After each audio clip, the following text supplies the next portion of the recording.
Setelah kapal roh berhenti, semua orang menyadari sesuatu yang aneh. Saat mereka melihat ke bawah ke lautan bintang, ditemukan bahwa kura-kura laut raksasa mengendalikan kapal roh. Kura-kura suci, ini adalah kura-kura suci. Aku dengar jika kamu menaklukkan penyu suci, kamu bisa menyeberangi lautan ini sesuka hati. Mengapa ada begitu banyak penyu suci yang muncul? Sepertinya mereka mencegah kapal roh bergerak maju. Semua orang membicarakannya. Chen Ping juga melihat kura-kura besar itu, tetapi dia tidak bisa melihat sesuatu yang istimewa tentang mereka. Mengapa orang-orang ini menyebut mereka penyu suci?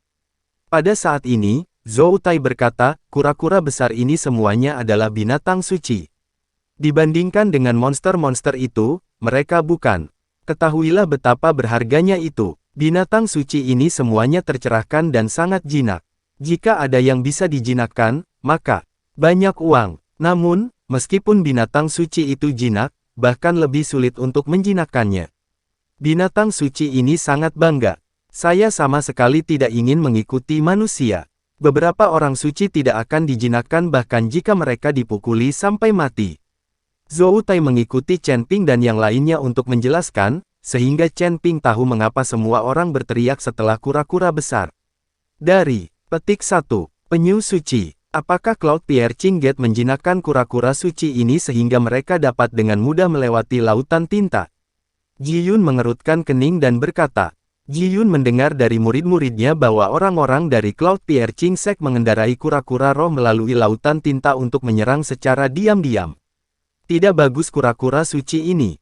Itu benar, aku juga pernah mendengar bahwa Sekte Penusuk Awan entah bagaimana membuat sekelompok kura-kura suci menyelinap melalui lautan tinta untuk menyerang pesawat luar angkasa dari Sekte Surga Terbang. Tampaknya banyak kapal udara telah dicuri, menyebabkan kerugian besar bagi Fei Tianzong. Ada juga tuan dari Sekte Langit Terbang, yang mengendarai perahu roh untuk mengejar melalui gerbang awan, bukankah itu bodoh? Pihak lain memiliki tunggangan kura-kura suci semacam ini, bagaimana perahu roh bisa mengejar? Saya mendengar bahwa kapal roh tenggelam, dan bahkan nyawa dipertaruhkan. Kali ini, Sekte Fei Tian akan dihancurkan.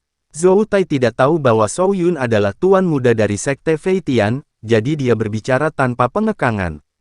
Ketika Ji Yun mendengar ini, matanya dipenuhi amarah, tetapi Chen Ping dengan lembut menariknya dengan tangannya, dia takut Ji Yun mau tidak mau melakukannya. Zhou Tai tidak memperhatikan perubahan ekspresi Ji Yun, dan dia masih berbicara, jika Sekte Fei Tian dapat memiliki sekumpulan kura-kura suci, tidak perlu takut dengan Sekte Penusuk Awan. Namun, kekuatan Cloud Piercer Sect tidak terlalu kuat. Aku benar-benar tidak tahu cara menjinakkan sekelompok orang suci. Penyu. Petik 2. Zhou Tai jelas sangat iri dengan kelompok kura-kura suci di Cloud Piercing Gate. Tetapi pada saat ini, kapal roh yang semula tidak bergerak tiba-tiba mulai berguncang, lalu berbalik.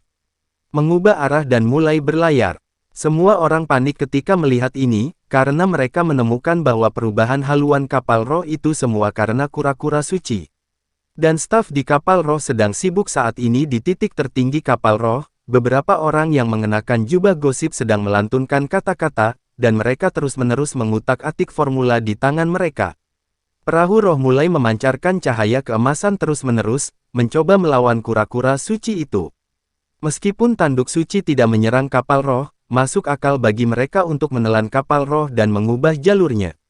Oke, Anda harus tahu bahwa Mohai sangat berbahaya, jika Anda pergi ke laut yang tidak diketahui, tidak ada yang tahu apa yang akan Anda temui.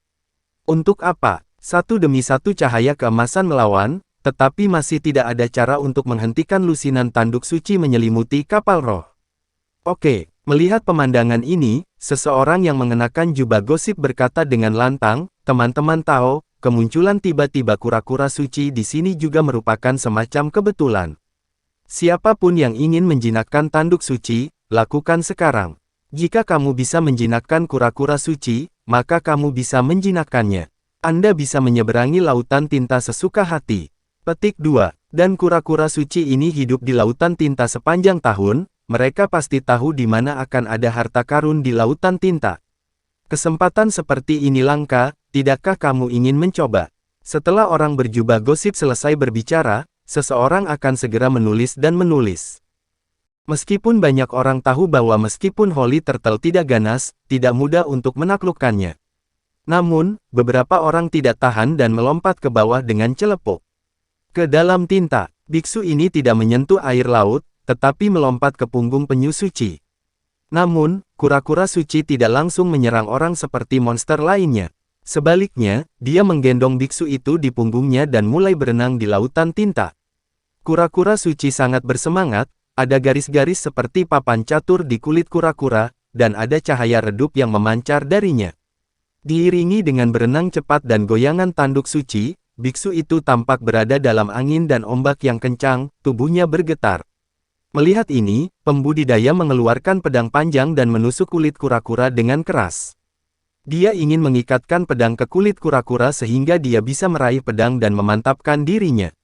Tanda seru. Melihat pembudidaya menggunakan pedang panjangnya untuk menyerang kulit kura-kura, seseorang di kapal roh tiba-tiba berkata, "Berhenti, jangan serang senjata listrik suci, atau itu akan berbahaya."